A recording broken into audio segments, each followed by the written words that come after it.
Sage World? It's Sage, and welcome back to my channel. And I am back with another video for you guys today. And here we are. So I'm bringing you a book review. Finally, after all of this time, after losing footage and all this other stuff, I am finally bringing you guys a book review today. So you guys, I'm going to be reviewing the book American Street by E.B. Szabo. I think is how you pronounce it. I'm probably butchering it, so I apologize, but I'm reviewing American Street, and I am really excited to get into this book and break it down for you guys really quickly, and you know, just give you my thoughts and critiques about it. I'm kind of like I don't really know much about like critiquing per se, because I mean, I like 95% of the books that I read anyway, so I don't know. We'll get to some book that I don't like eventually. But with that being said, before we start this video, make sure that you go ahead and tap that like button for me and subscribe to this channel for more book reviews that will be coming in the future. Also make sure that you hit that notification bell to be notified every single time that I post. And we're just gonna get right into this video. All right, you guys. So right here, I have the book with me, and this is what it looks like. This is what the side of it looks like, and the back. Yes, in all its greatness. So going into this book, I wasn't really sure. Okay, so let me lay down the land, give you the lay of the land, okay? So one thing about this book I will say is that I knew part of what the ending was going to be before I started reading it, because last year my friend had read it when we were in our creative writing class, and she basically spoiled a part of the end of the book for me. So I already knew what was going to happen, and I was really upset because I don't like books to be spoiled for me. Like, I don't really care so much about movies because I'm more of a book person anyway, but like, seriously, don't spoil books for me. It's not gonna end well.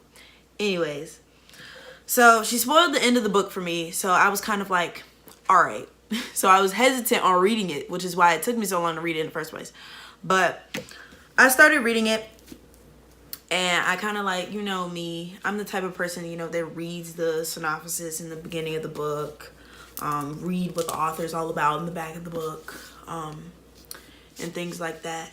And I was kind of like, okay, I didn't really know what to expect. And, you know, I was just there. Like, the premise of the book is that it's about a girl who is immigrating to America. Well, she was born on American soil, so she is an American citizen, but her mom, like her family is Haitian, like she's Haitian. So basically she's been living in Haiti all her life, and now her and her mom were supposed to be, you know, immigrating and moving to Detroit to live with her aunt and her 3 cousins. But the problem with that is her mom gets detained right as they get to the airport, like the airport in Detroit. So she gets detained, and basically the girl, Fabiola, has to survive on her own without her mom. And she doesn't really know how to do that because she's been with her mom all this time.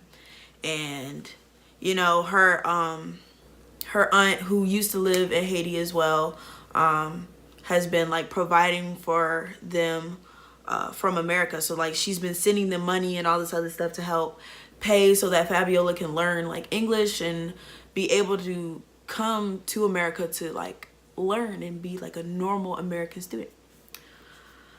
But it's just it's just like everything in this book goes wrong.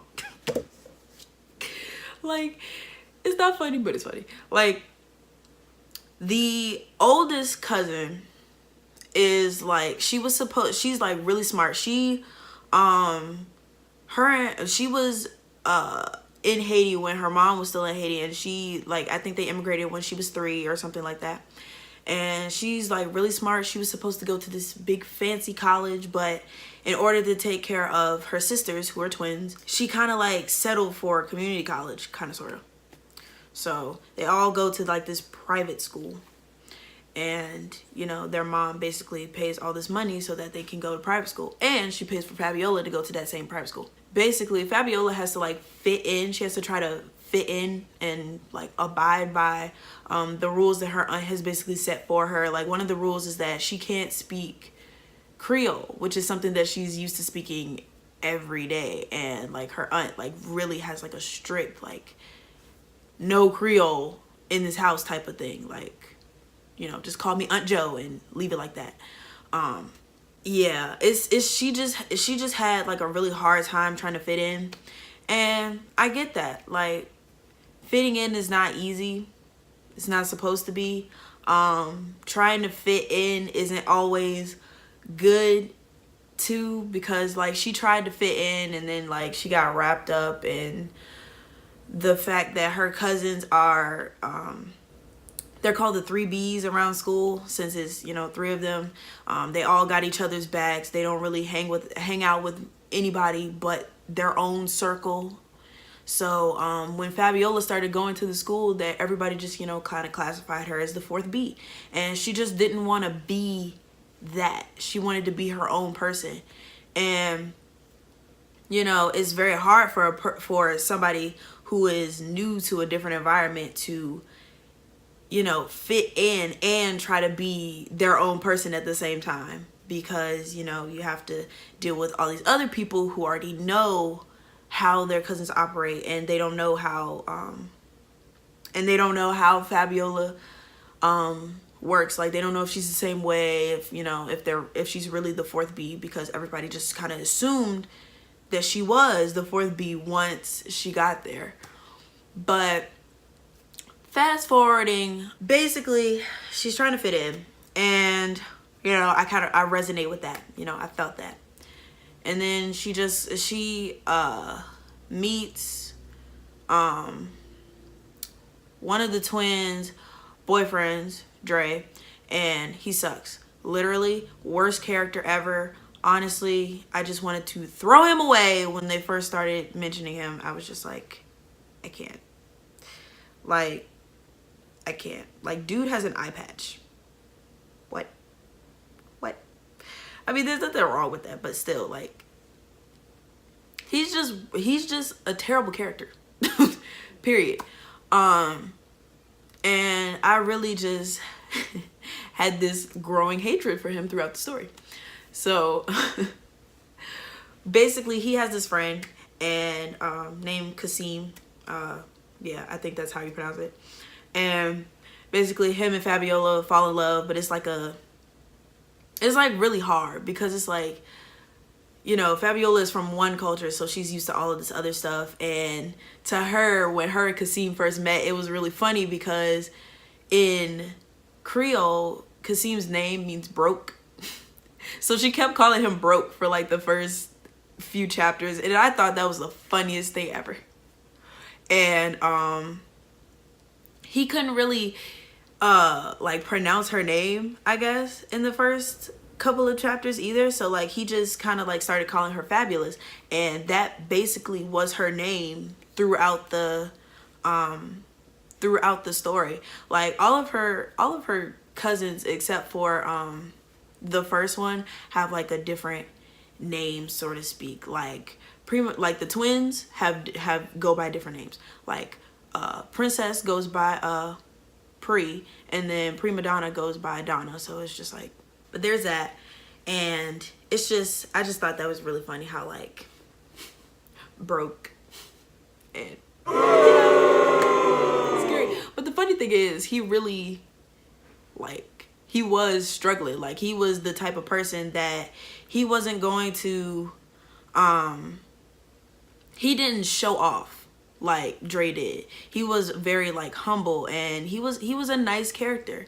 But as I said before, my friend had spoiled the end of the book, so she had told, so basically what had happened was Kasim ended up dying, and that's what she told me.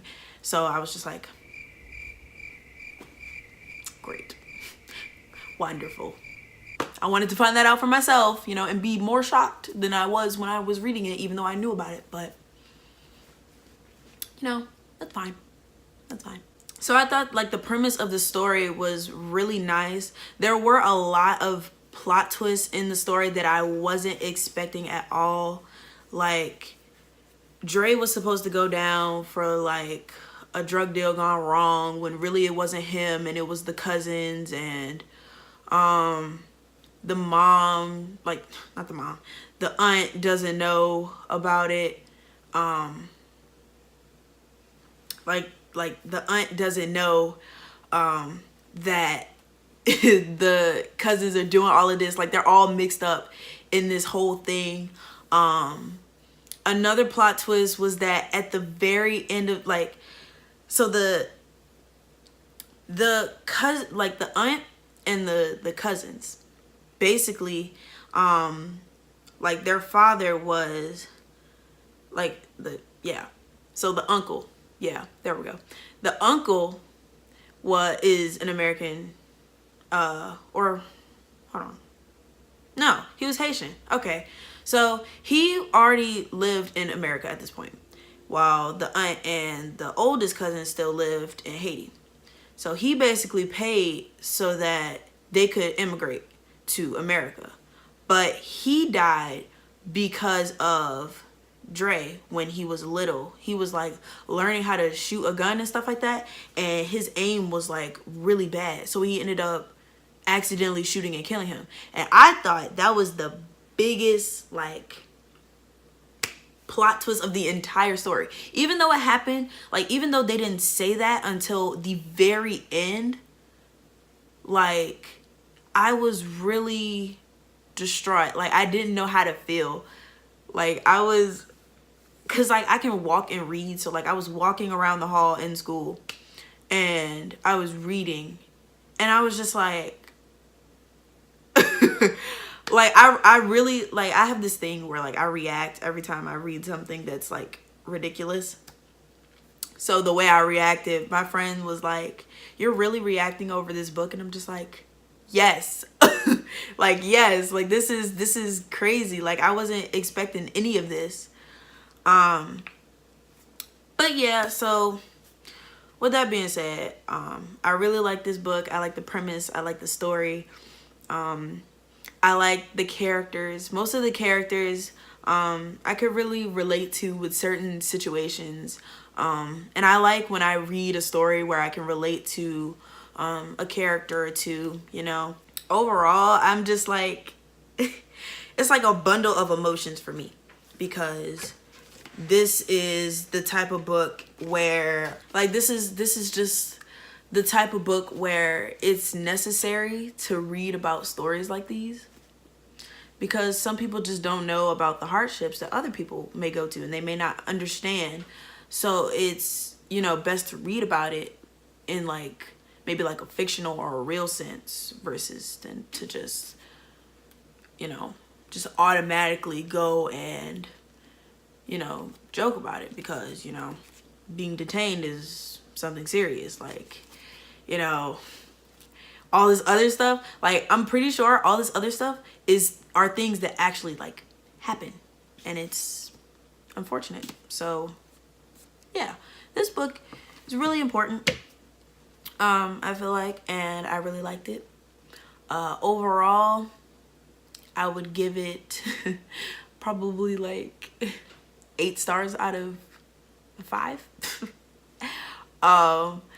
And I only say that because, you know, I really, like, it was a good book, but I feel like there were some parts that could have been better than others. I really wish, like, Kasim hadn't died. Like, that would have, like, it would have been great if him and Fabiola could have actually, like, lasted and you would have seen the rest of their story, but that didn't happen. So yeah, you know, normally I would give it like a 10 out of 5, but because of like things like that, I'm giving it an 8.5. So yeah, you guys, so I think that is it for this video. If you like this really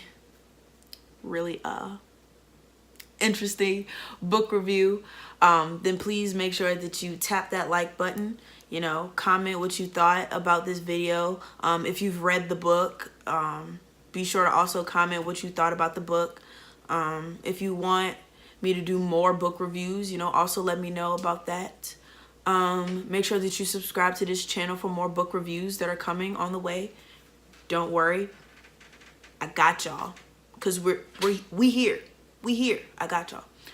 And also make sure that you hit that notification bell to be notified every single time that I post. And I will see you guys on the flip side. Bye.